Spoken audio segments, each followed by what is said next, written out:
Welcome to day 108 of our one-year Bible reading plan. Today we'll read 2 Kings chapters 1 through 3.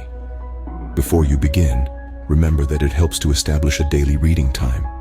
Begin with a short prayer, asking the Holy Spirit for wisdom and understanding. Always read for understanding and to hear from God, not just to finish today's reading. Please like, subscribe, and share this video to bless someone else. Now, let's begin. 2 Kings chapter 1. Verse 1. After Ahab's death, Moab rebelled against Israel. Now Ahaziah had fallen through the lattice of his upper room in Samaria and injured himself. So he sent messengers saying to them, "Go and consult Baal-zebub, the god of Ekron, to see if I will recover from this injury." But the angel of the Lord said to Elijah the Tishbite, "Go up and meet the messengers of the king of Samaria and ask them, is it because there is no God in Israel that you are going off to consult Baal-zebub, the god of Ekron? Therefore, this is what the Lord says, you will not leave the bed you are lying on. You will certainly die." So Elijah went. When the messengers returned to the king, he asked them, "Why have you come back?" "A man came to meet us," they replied, "and he said to us, 'Go back to the king who sent you and tell him, this is what the Lord says. Is it because there is no God in Israel that you are sending messengers to consult Baal-zebub, the god of Ekron? Therefore you will not leave the bed you are lying on. You will certainly die." The king asked them, "What kind of man was it who came to meet you and told you this?" They replied, "He had a garment of hair and had a leather belt around his waist." The king said, "That was Elijah the Tishbite." Then he sent to Elijah a captain with his company of 50 men. The captain went up to Elijah, who was sitting on the top of a hill, and said to him, "Man of God, the king says, come down." Verse 10. Elijah answered the captain, "If I am a man of God, may fire come down from heaven and consume you and your 50 men." Then fire fell from heaven and consumed the captain and his men. At this, the king sent to Elijah another captain with his 50 men. The captain said to him, "Man of God, this is what the king says, come down at once." "If I am a man of God," Elijah replied, "may fire come down from heaven and consume you and your 50 men." Then the fire of God fell from heaven and consumed him and his 50 men. So the king sent a third captain with his 50 men. This third captain went up and fell on his knees before Elijah. "Man of God," he begged, "please have respect for my life and the lives of these 50 men, your servants. See, fire has fallen from heaven and consumed the first 2 captains and all their men. But now have respect for my life." The angel of the Lord said to Elijah, "Go down with him. Do not be afraid of him." So Elijah got up and went down with him to the king. He told the king, "This is what the Lord says. Is it because there is no God in Israel for you to consult that you have sent messengers to consult Baal-zebub, the god of Ekron? Because you have done this, you will never leave the bed you are lying on. You will certainly die." So he died, according to the word of the Lord that Elijah had spoken. Because Ahaziah had no son, Joram succeeded him as king in the 2nd year of Jehoram son of Jehoshaphat king of Judah.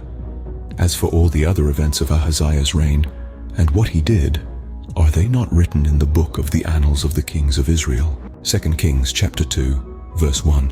When the Lord was about to take Elijah up to heaven in a whirlwind, Elijah and Elisha were on their way from Gilgal. Elijah said to Elisha, "Stay here, the Lord has sent me to Bethel." But Elisha said, "As surely as the Lord lives and as you live, I will not leave you." So they went down to Bethel. The company of the prophets at Bethel came out to Elisha and asked, "Do you know that the Lord is going to take your master from you today?" "Yes, I know," Elisha replied, "so be quiet." Then Elijah said to him, "Stay here, Elisha. The Lord has sent me to Jericho." And he replied, "As surely as the Lord lives and as you live, I will not leave you." So they went to Jericho. The company of the prophets at Jericho went up to Elisha and asked him, "Do you know that the Lord is going to take your master from you today?" "Yes, I know," he replied, "so be quiet." Then Elijah said to him, "Stay here. The Lord has sent me to the Jordan." And he replied, "As surely as the Lord lives and as you live, I will not leave you." So the 2 of them walked on. 50 men from the company of the prophets went and stood at a distance, facing the place where Elijah and Elisha had stopped at the Jordan.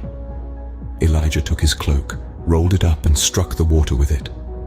The water divided to the right and to the left, and the two of them crossed over on dry ground. When they had crossed, Elijah said to Elisha, "Tell me, what can I do for you before I'm taken from you?"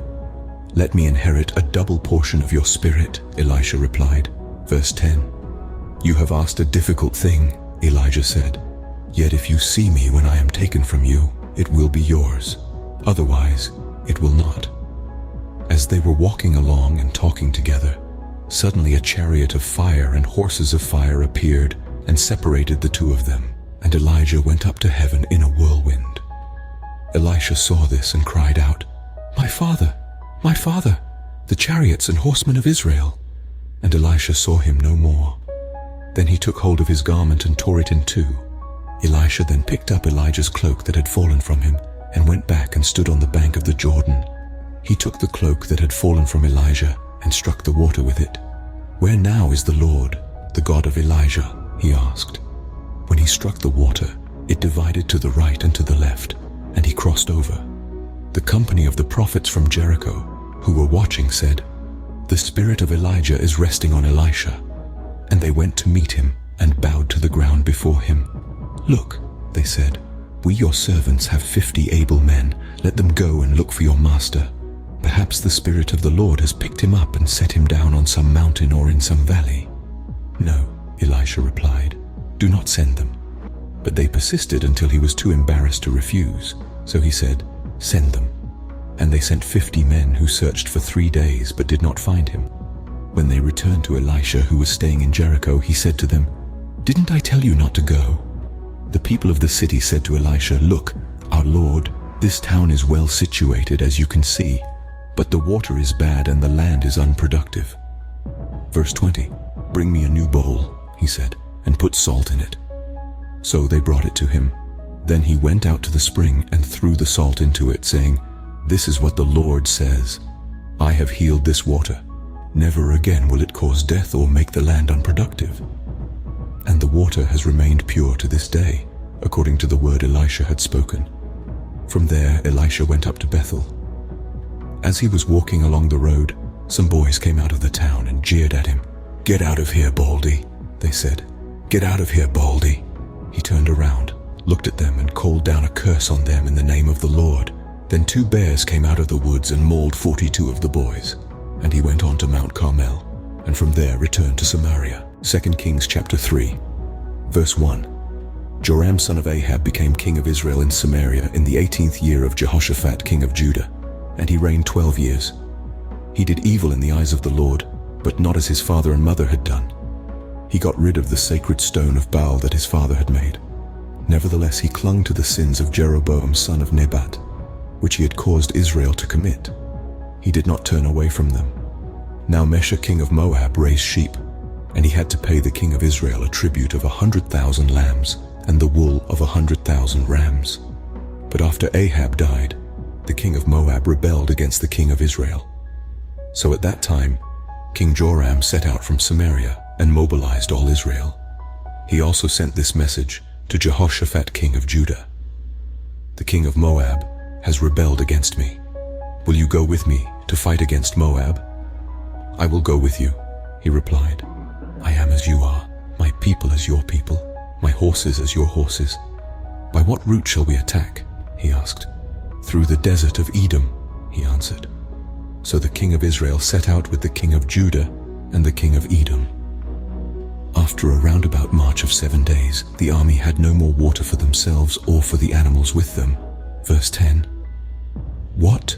exclaimed the king of Israel. "Has the Lord called us 3 kings together only to deliver us into the hands of Moab?" But Jehoshaphat asked, "Is there no prophet of the Lord here through whom we may inquire of the Lord?" An officer of the king of Israel answered, "Elisha son of Shaphat is here. He used to pour water on the hands of Elijah."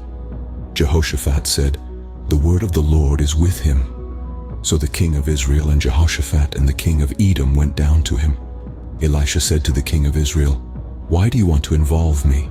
Go to the prophets of your father and the prophets of your mother."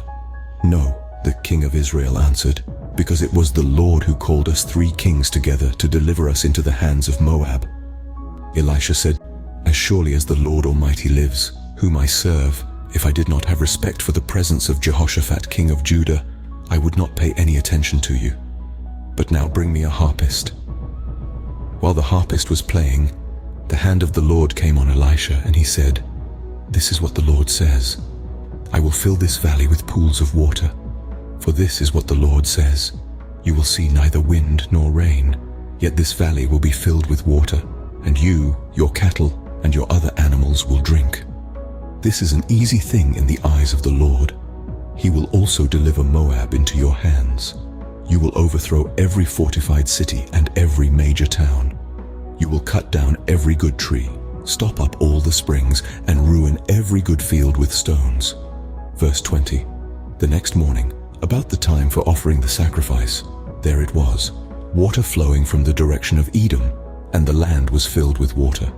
Now all the Moabites had heard that the kings had come to fight against them, so every man, young and old, who could bear arms was called up and stationed on the border.